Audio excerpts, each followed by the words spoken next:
दोस्तों, क्राइम कभी जाति या धर्म को देखकर नहीं आता। क्राइम कभी भी व्यक्ति विशेष को देखकर नहीं आता। क्राइम के लिए मेंटालिटी होती है, एक क्रिमिनल मेंटालिटी होती है। कई बार क्राइम अचानक होता है, विदाउट इंटेंशन होता है, जिसमें इंटेंशन नहीं होता। लेकिन कई बार क्राइम जो है वो सोची समझी साजिश के तहत होता है। लेकिन जब नाजायज़ संबंधों की बात आती है, लव ट्रायंगल की बात आती है, ज़बरदस्ती की बात आती है, एक तरफ से एक तरफा प्यार की बात आती है, उस समय पर जो क्राइम है वो कभी भी अचानक नहीं होता। और 99% क्राइम सोची समझी साजिश के तहत होता है। आज का भी जो क्राइम स्टोरी है वो भी कुछ इस तरह की है। आज की क्राइम स्टोरी अब्दुल मलिक की है। आज की क्राइम स्टोरी लखनऊ के थाना सादतगंज के नौबस्ता मंसूर नगर की है। तो दोस्तों, क्या है पूरी कहानी, ये हम जानेंगे विस्तार से। लेकिन उससे पहले नमस्कार दोस्तों, क्राइम चैनल पर आपका स्वागत करती हूं और उम्मीद करती हूं कि आप सब लोग स्वस्थ होंगे, सुरक्षित होंगे। दोस्तों, कहानी में आगे बढ़ें उससे पहले अगर आप चैनल पर नए हैं या अभी तक आपने चैनल को सब्सक्राइब नहीं किया है तो सबसे पहले आप चैनल को सब्सक्राइब कर लें और इसके साथ ही बेल आइकन प्रेस करना ना भूलें फर्दर नोटिफिकेशन के लिए। और इसके साथ ही कहानी में लास्ट तक बने रहें। और कहानी के बारे में आपकी क्या राय है कमेंट करके ज़रूर बताएं और आपके कमेंट्स के जवाब मैं वीडियो के लास्ट में ज़रूर दूंगी। तो चलिए दोस्तों, आपका समय नहीं लेते और जानते हैं कि अब्दुल मलिक की पूरी कहानी आखिर है क्या। अब्दुल मलिक का प्रॉपर्टी डीलिंग का काम था, लेकिन कोरोना महामारी के चलते पूरे देश में लॉकडाउन था। अब्दुल मलिक का ऑफिस भी बंद था। 4 अप्रैल 2020 को शाम के वक्त वह घर में ही था कि उसके मोबाइल पर किसी का फ़ोन आया। अब्दुल मलिक ने स्क्रीन पर नज़र डाली तो उसके चेहरे पर मुस्कान दौड़ गई, क्योंकि नंबर उसकी प्रेमिका सूफिया का था।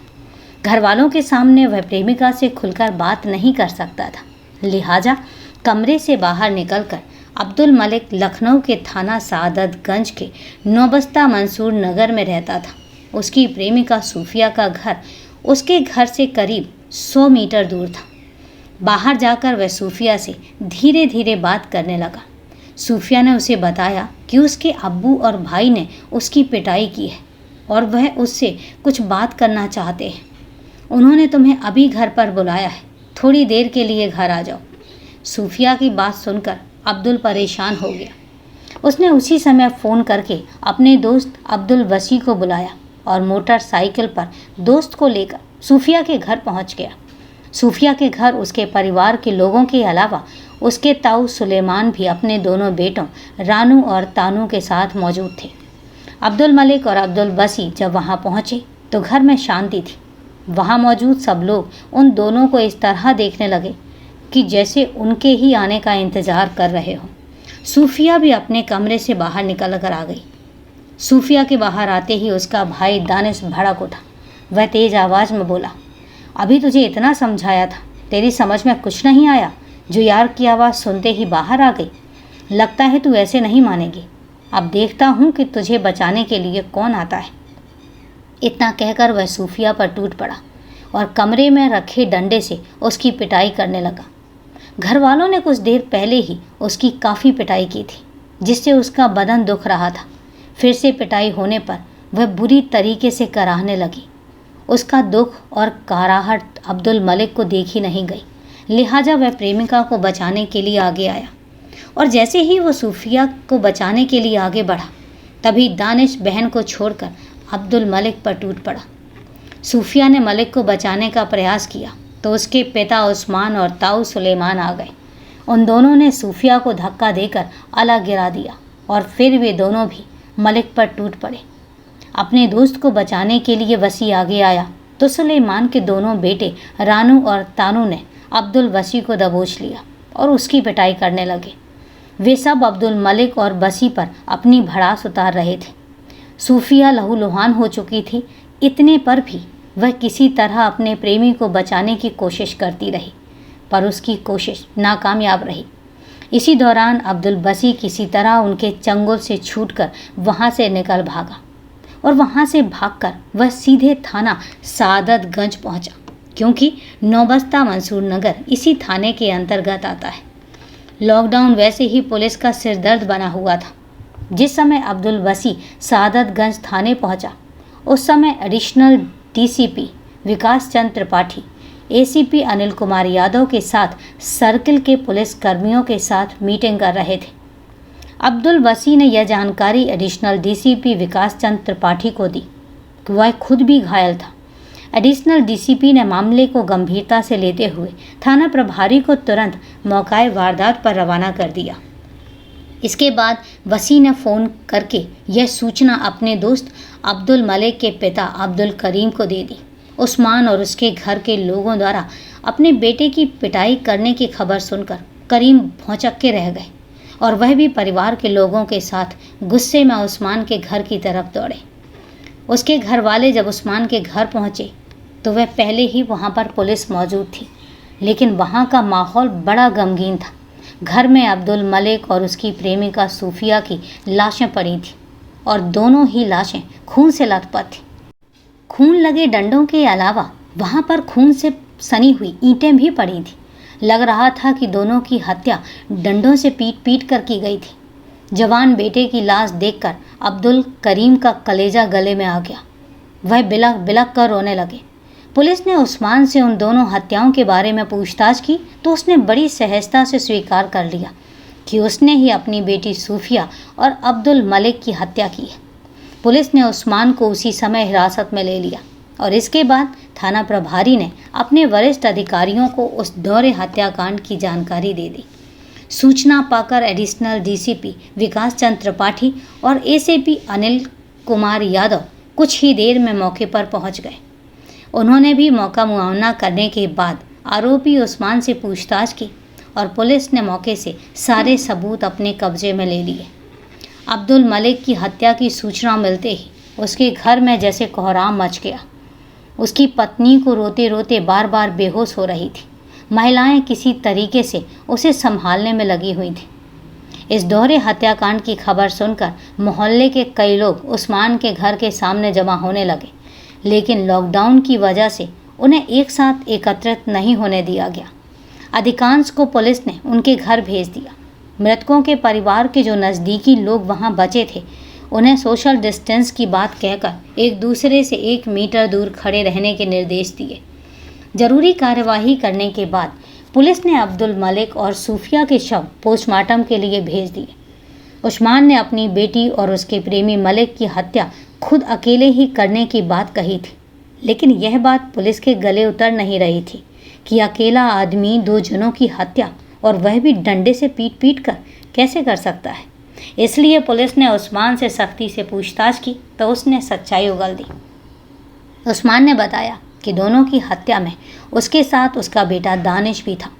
पूछताछ में यह भी पता लगा कि इस दोहरे हत्याकांड में उस्मान का बड़ा भाई सुलेमान के दोनों बेटे रानू व तानू भी शामिल थे। मुस्तैदी दिखाते हुए पुलिस ने दानिश को भी उसी समय हिरासत में ले लिया और इसके बाद पुलिस ने सुलेमान के घर पर दबिश देकर उसे व उसके बेटे रानू को भी हिरासत में ले लिया, जबकि दूसरा बेटा तानू फरार हो गया था। चारों आरोपियों को गिरफ्तार कर पुलिस थाने ले आई। उन सब से अब्दुल मलिक और सूफिया की हत्या के संबंध में पूछताछ की तो उन्होंने जो कहानी बताई वह प्यार की बुनियाद पर रची बसी निकली। उत्तर प्रदेश की राजधानी लखनऊ का एक थाना है सादतगंज। शहर में स्थित इस थाने के अंतर्गत आता है नौबस्ता मंसूर नगर और यहीं पर अब्दुल मलिक अपनी पत्नी और 4 बच्चों के साथ रहता था। वह प्रॉपर्टी डीलिंग का काम करता था। उसके घर में कोई 100 मीटर दूर उस्मान और सुलेमान रहते थे। अब्दुल मलिक के पिता अब्दुल करीम और सुलेमान की आपस में अच्छी दोस्ती थी। पारिवारिक संबंधों की वजह से उनका एक दूसरे के घर भी आना जाना था। अब्दुल मलिक भी उनके यहाँ आता जाता था और यहीं पर उसकी मुलाकात उस्मान की 19 वर्षीय बेटी सूफिया से हुई। सूफिया बहुत खूबसूरत थी। हालांकि 32 वर्षीय अब्दुल मलिक शादीशुदा था, लेकिन इसके बावजूद भी उसका मन सूफिया पर डोल गया। उसने उसकी छवि अपने दिल में बसा ली। यह करीब 1 साल पहले की बात है। सूफिया भी जवानी के उफान पर थी। उसकी हसरतें उड़ने के लिए फड़फड़ा रही थीं। चूँकि अब्दुल मलिक शादीशुदा होने की वजह से इस मामले में अनुभवी था, लिहाजा उसने अपनी चिकनी चुपड़ी बातों में उसे अपने प्यार के जाल में फंसा लिया और इस तरह दोनों के बीच में प्यार का सफ़र शुरू हो गया। लेकिन इस सफ़र का अंत क्या होगा, इस बात पर दोनों में से किसी ने भी गंभीरता से सोचा ही नहीं। अब्दुल मलिक और उस्मान के पारिवारिक संबंधों की आड़ में उनका प्यार अमर बेल की तरह बढ़ता गया। दोनों के ही घर वालों ने अब्दुल मलिक और सूफिया की बातों को कभी शक के नज़रिए से देखा ही नहीं। बाद में जब अब्दुल मलिक का उस्मान के घर आने जाने का सिलसिला ज़्यादा बढ़ गया और उसके आने पर सूफिया की खुशी उसके चेहरे पर झलकने लगी, तो उन्हें दोनों के संबंधों पर शक होने लगा। दोनों की पोल एक दिन तब खुली जब दानिश के एक दोस्त ने दोनों को लखनऊ के गौतम बुद्ध पार्क में झाड़ी की ओट में बैठकर बातचीत करते देख लिया। उस दोस्त ने यह बात सूफिया के भाई दानिश को बता दी। दानिश के लिए यह बेइज्जती वाली बात थी, लिहाजा उसने इस बारे में अपनी अम्मी और अब्बू को बता दिया। इसके बाद सूफिया के घर वालों को यह बात समझते देर नहीं लगी कि अब्दुल मलिक का उनके घर आने का असली मकसद क्या है। बहरहाल उन्होंने ज़्यादा हो हल्ला करने की बजाय सूफिया को ही समझाया और इसके अलावा उन्होंने अब्दुल मलिक के पिता अब्दुल करीम से भी इस बारे में शिकायत की। चूँकि अब्दुल करीम सूफिया के ताऊ सुलेमान के दोस्त थे, इसीलिए सुलेमान ने भी अब्दुल करीम से बात की। करीम ने बेटे मलिक को समझाया कि वह शादीशुदा और 4 बच्चों का बाप है, इसलिए इस तरह की हरकतों से बाज आ जाए। घर वालों के समझाने बुझाने पर अब्दुल मलिक और सूफिया कुछ दिनों तक नहीं मिले। हाँ, फ़ोन पर बातें ज़रूर कर लेते थे। दोनों ने तय कर लिया था कि चाहे कोई भी उनके ऊपर बंदिशें लगाए, वो दोनों जुदा नहीं होंगे और उनका प्यार हमेशा बरकरार रहेगा। अब्दुल मलिक ने जब उस्मान के घर जाना बंद कर दिया तो वे लोग समझ गए कि अब मलिक और सूफिया ने मिलना जुलना छोड़ दिया है, जबकि हकीकत कुछ और ही थी। दोनों प्रेमियों के दिलों में प्यार की आग ठंडी नहीं पड़ रही थी, बल्कि मुलाकात ना होने पर उनकी चाहत और बढ़ रही थी। आखिर चोरी छिपे उन्होंने घर के बजाय रेस्टोरेंट आदि जगहों पर मिलना शुरू कर दिया, लेकिन उनकी यह लुका छिपी ज़्यादा दिनों तक बरकरार नहीं रह सकी। एक दिन सूफिया के भाई दानिश ने खुद अपनी बहन सूफिया को आलमबाग इलाके में अब्दुल मलिक की मोटरसाइकिल पर घूमते हुए देख लिया और यह देखकर उसका खून खौल उठा, लेकिन उस समय वह कुछ नहीं कह सका क्योंकि मलिक की मोटरसाइकिल आगे निकल चुकी थी। उस दिन सूफिया जब घर लौटी तो दानिश ने उसे आड़े हाथों लिया। बेटे की शिकायत पर उसके पिता उस्मान ने सूफिया की जमकर पिटाई की और इतना ही नहीं, उसने बेटी को हिदायत दी कि अगर उसने मलिक से मिलना नहीं छोड़ा तो अंजाम बहुत बुरा होगा। उस्मान इस बात को नहीं जानता था कि प्यार पर जितना पहरा बिठाया जाता है वह उतना ही मजबूत होता जाता है, और यही हाल अब्दुल मलिक और सूफिया के प्यार का था। वे तन से ही नहीं मन से भी एक दूसरे के हो चुके थे। यह बात अब्दुल मलिक की पत्नी को भी पता थी। उसने भी अपने शौहर को बहुत समझाया, पर उसने पत्नी की बातों को तवज्जो ही नहीं दिया और इसके बाद उसकी बीवी ने उससे झगड़ना शुरू कर दिया। नतीजा यह निकला कि उसके प्रेम संबंध को लेकर घर में आए दिन कलह होने लगी। मलिक को उसके घर वाले भी समझाते समझाते हार चुके थे, पर उसने सूफिया से मिलना नहीं छोड़ा। सूफिया ने भी घर वालों की परवाह ना करके अब्दुल मलिक के घर जाना शुरू कर दिया। सूफिया की इस जिद से उसके घर वाले भी तंग आ चुके थे। वे उसे समझाने के साथ उसकी पिटाई कर कर के उकता चुके थे। पूरे मोहल्ले में उनके घर की खूब बदनामी हो रही थी। उनकी समझ में नहीं आ रहा था कि ऐसे में वो क्या करें। शनिवार 4 अप्रैल 2020 की बात है। दोपहर के बाद सूफिया अपने प्रेमी अब्दुल मलिक से मिलने उसके घर गई। यह जानकारी जब सूफिया के घर वालों को हुई तो उसके घर लौटने पर भाई और अब्बा ने उसकी जमकर पिटाई की। जानकारी मिलने पर सूफिया के ताऊ और उसके दोनों बेटे रानू और तानू भी सूफिया को समझाने के लिए पहुंच गए। सूफिया ने पिटने के बाद भी कह दिया कि चाहे उसकी जान चली जाए वह अब्दुल मलिक को नहीं छोड़ेगी, और इस जिद पर उसके घर वालों ने उसकी और पिटाई की। सूफिया की जिद पर घर वाले समझ गए कि अब वह किसी भी कीमत पर मानने वाली नहीं है। इसके लिए वह अब्दुल मलिक को ही कसूरवार मान रहे थे और उसकी वजह से ही उनकी इज्जत पूरे मोहल्ले में तार तार हो रही थी। इसलिए उन्होंने तय कर लिया कि वे मलिक को इसकी सज़ा ज़रूर देंगे। पिटाई के बाद सूफिया अपने कमरे में चली गई और इसके बाद घर के सभी लोगों ने योजना बनाई कि किसी बहाने से अब्दुल मलिक को बुलाकर उसे ऐसी सज़ा दी जाए कि उसके घर वाले भी हमेशा याद रखें। योजना के अनुसार उन्होंने सूफिया से कहा कि तू अब्दुल मलिक को फ़ोन करके बुला ले, उससे भी पूछ ले कि वह शादीशुदा होने के बावजूद तुझसे शादी करने को तैयार है या नहीं।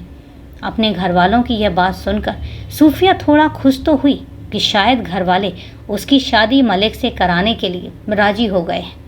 इसलिए उनके कहने पर उसने प्रेमी अब्दुल को अपने घर बुला लिया। सूफिया के कहने पर अब्दुल मलिक अपने दोस्त बसी को मोटरसाइकिल पर बैठाकर सूफिया के घर पहुंच गया। लेकिन सूफिया के घर वाले तो पूरी योजना बनाए बैठे थे और जैसे ही वह वहां पहुंचा सभी उस पर डंडा लेकर टूट पड़े। किसी तरह बसी वहां से जान बचाकर भागा और सीधा थाने पहुंच गया। इसी दौरान उस्मान और उसके भाई सुलेमान व उसके बच्चों ने अब्दुल मलिक व सूफिया की डंडों से पीट पीट कर हत्या कर दी और ईंट मार मार कर उनके सिर फोड़ दिए। चारों आरोपियों से पूछताछ के बाद पुलिस ने अब्दुल करीम की शिकायत पर चारों आरोपियों के खिलाफ भादंवी की धारा 147, 323, 302, 506 के तहत रिपोर्ट दर्ज कर ली। उनकी निशानदेही पर पुलिस ने वारदात में प्रयुक्त 3 डंडे, ईंट भी बरामद कर ली। चारों आरोपियों उस्मान, दानिश, सुलेमान और रानू को गिरफ्तार कर न्यायालय में पेश किया गया और जहां से उन्हें लखनऊ कारागार में भेज दिया गया। कहानी लिखे जाने तक रानू जो है वो फरार था। तो दोस्तों, ये है प्यार में ऑनर किलिंग की जीती जागती कहानी। कैसी कैसी कहानियाँ आती हैं, लेकिन ये कहानियाँ नहीं हैं, ये सच्ची कहानियाँ हैं। ऐसा हो चुका होता है। बहुत सारी चीज़ें हैं जो हमें सबक देकर जाती हैं और हमें सबक सीखने की भी ज़रूरत है। तो दोस्तों, ये थी पूरी कहानी और कहानी को लास्ट तक सुनने के लिए आपका तहे दिल से धन्यवाद। अब सिलसिला शुरू होता है आपके कमेंट्स का और मेरे जवाब का। तो मेरे पास जो सबसे पहले कमेंट आया है, यूट्यूब आईडी है यूज़र JG95 से। तो उन्होंने कमेंट किया है, आपका बोलने का तरीका अच्छा है, थोड़ा और सुधार कर लीजिए तो और अच्छा होगा, वैसे अच्छा है। तो थैंक यू सजेशन देने के लिए। मुझे अच्छा लगता है जब आप सजेशन देते हैं। पर पहली बात तो मैं इतना ज़रूर रिक्वेस्ट करूँगी कि आप अपना नाम ज़रूर बताएं, आप कहाँ से हैं और आपका नाम क्या है, क्योंकि मेरे पास आईडी आ रही है। रही बात दूसरी, आपको बोलने का तरीका अच्छा लगा तो तहे दिल से धन्यवाद। इसके अलावा आपने सजेस्ट किया है कि आप थोड़ा सा और सुधार कर लीजिए। मैं डे बाई डे कोशिश कर रही हूँ कि और इम्प्रूवमेंट करूँ। दूसरी चीज़, ये AI वॉइस नहीं है। AI वॉइस जो होती है वो परफेक्ट और नपीतुली होती है। ये मेरी ओरिजिनल वॉइस है जिसको मैं साथ के साथ रिकॉर्ड करती हूँ, तो कहीं ना कहीं थोड़ी बहुत कमी पेशी रह जाती है। पर मैं कोशिश करूँगी कि मैं और इम्प्रूवमेंट करूँ। पर अच्छा लगता है जब आप लोग सजेशन भी देते हैं, तो तहे दिल से धन्यवाद। बस ऐसे ही सपोर्ट करते रहें, सहयोग करते रहें। इसके अलावा मेरे पास नेक्स्ट जो मेल आया है वो है मधु पाठक, यूपी से हैं ये, और ये मेल करती हैं कि उनके आज बच्चों का, बेटे और बहू की एनिवर्सरी है, तो उनको एनिवर्सरी की ढेर सारी शुभकामनाएं। वो हमेशा फलते फूलते रहें और आपका घर परिवार सुख समृद्धि से भरा रहे। तो दोस्तों, उसके बाद अगला जो मेल आया है वो है शुभम जी का। शुभम जी ने भी मेल किया है कि आप AI वॉइस क्यों नहीं यूज़ करते हैं। तो शुभम जी, मैं कोशिश ये करती हूँ कि मेरी रियल वॉइस में ही कहानी जो है वो पढ़ी जाए और कही जाए और सुनाई जाए, क्योंकि AI वॉइस जो है वो कंप्यूटराइज वॉइस होती है, परफेक्शन होती है नो डाउट, लेकिन मैं चाहती हूँ कि मेरी खुद की रियल वॉइस मेरे अपने फैमिली मेम्बर्स तक पहुँचे। आई होप आप अंडरस्टैंड करेंगे। और इतने प्यारे प्यारे कमेंट्स के लिए आप सबका तहे दिल से धन्यवाद। बस ऐसे ही सपोर्ट करते रहिए, सहयोग बनाए रहिए। तो दोस्तों, आज के लिए इतना ही। कल फिर मिलते हैं क्राइम की एक सच्ची कहानी के साथ। तब तक के लिए सेफ रहें, सुरक्षित रहें और अपना ध्यान रखें। जय हिंद दोस्तों, जय भारत।